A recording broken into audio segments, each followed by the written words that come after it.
Hey, it's finally here, and it's the Moog Sub 37. So I've actually had this for a little while. I've had it for just a couple months, and I've been really trying to learn exactly how to use it because it has a lot of hidden functionality. There's a lot of stuff that's surface level, but there's also a lot of stuff that requires a little bit of diving, and I just wanted to make sure I had this one down before I made a video about it. And just like the series about less than suitable music equipment, the Sub 37 is ticking all the modern Moog boxes. It's got 2 fat voices,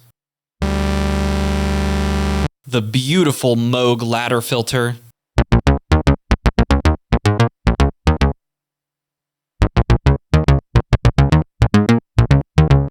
a pretty simple panel layout, a robust design made out of metal and wood, and extensive modulation capabilities for such a small and basic synthesizer. And of course, being a Moog in this form factor, it's geared towards performance applications. And also, just like that video series, you have already heard the Sub 37 in the intro of this video. In fact, it was used for all of the tracks.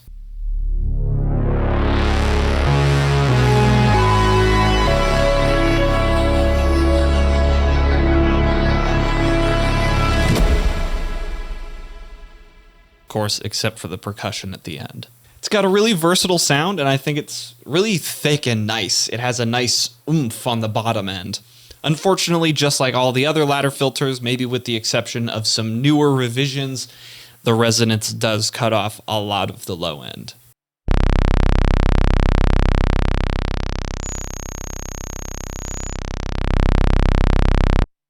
But a good way to get around this is either just increasing the filter drive,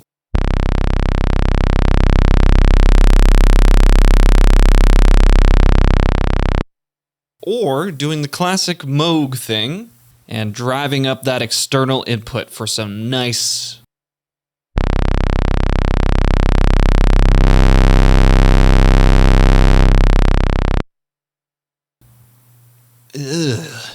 As the name suggests, we have 37 keys. We also have pitch and modulation controls. We have an almost perfect knob per function panel, with the exception of a couple little things. As I mentioned, there are a lot of modulation capabilities due to the 2 LFOs on board and a lot of destinations, as well as a fair amount of sources. We also have an arpeggiator on board, and because it is a monophonic or duophonic synth, you can actually attribute that arpeggiator to one or both of the voices. You have the unique ability to loop the envelopes, which is pretty cool. You can also latch both of the envelopes, and from the front panel, you can add the multi-trigger ability, which is so awesome to not have to menu dive for. Thank you, Moog. And might I add, this is all individually per envelope. You also have an adjustable slope for the filter, all the way from 1 pole to 4. You have 2 analog oscillators with continuous wave shaping, which is pretty common for Moogs of this era, as well as a sub, a noise generator, and the aforementioned external input. One neat feature about this synthesizer is it does have aftertouch. And yes, it is duophonic, of course. It's pretty hefty for how small it is, but you might expect that given that it's made out of metal and wood, and there's a lot going on inside this thing. So enough yammering, and let's hear how it sounds. How about that? Alright, quick and dirty panel layout. We got the programming, arpeggiator, the glide section. We got 2 LFOs with a few sources and a bunch of destinations. And we can also link them to controllers like the mod wheel. 2 oscillators. We can sync it, we can duo mode, we can change which one is which voice. We got a mixer with oscillator 1, the sub for oscillator 1, oscillator 2, noise generator, external input with the feedback, filter, cutoff knob, resonance, drive, envelope amount, and keyboard tracking with an adjustable slope all the way from 6 to 24 decibels per octave. 2 ADSR envelope generators, 1 for the filter, 1 for the amplifier. We have multi-trigger ability, a reset to 0, sync option, looping option, and a latch option for each. Output volume, a mute switch, and headphone output with its own volume. 37 key keybed with duophonic aftertouch, pitch, and modulation wheels. That's it, let's get to some sounds.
So now you know the features and how it sounds, so what do I think of the darn thing? I like it a lot. The build quality is quite good, being a pre-China Moog.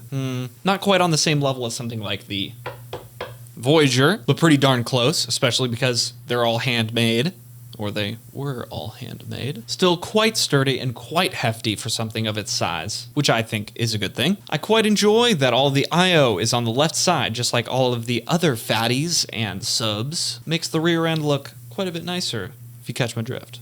The knobs feel good. There was a second revision of the Sub 37 Tribute that I have here, where the cutoff knob is a metal shaft instead of a plastic shaft.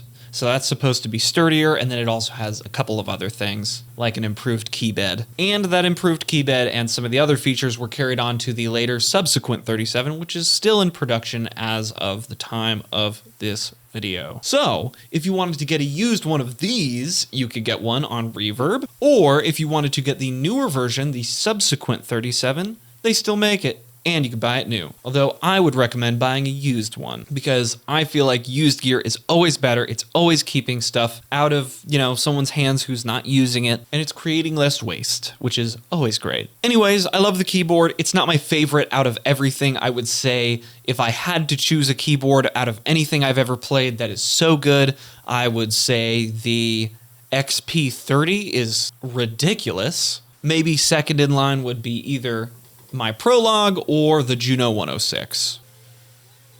And now my computer's going crazy for some reason. Anyway, I think it's a really good synthesizer. I'm very satisfied with my purchase. I'm glad to own one. It is my second Moog in my possession, and I've had a few before it. I've had a little fatty and a sub fatty. They're the same thing. It's just one of them has a keyboard and the other one is a rack mount. And they were both really good. However, my main complaint with those was that the sound was ridiculously good. There was no knob for function control. The panel layout was atrocious. Some people really like that because they like an uncomplicated panel layout, but I like knob per function. I like looking at something and it's there and I can change it and then I can move on with my life. That is what I really like about the Sub 37, is that it is basically everything good about the Fatty series, except it's got all the knobs on it. I know what's wrong with it. Ain't got no knobs on it. Do I enjoy this synth? Yes. Do I enjoy playing it? Yes. Do I enjoy the sound? Yes. Do I enjoy the build quality? Yes. Would I recommend purchasing it?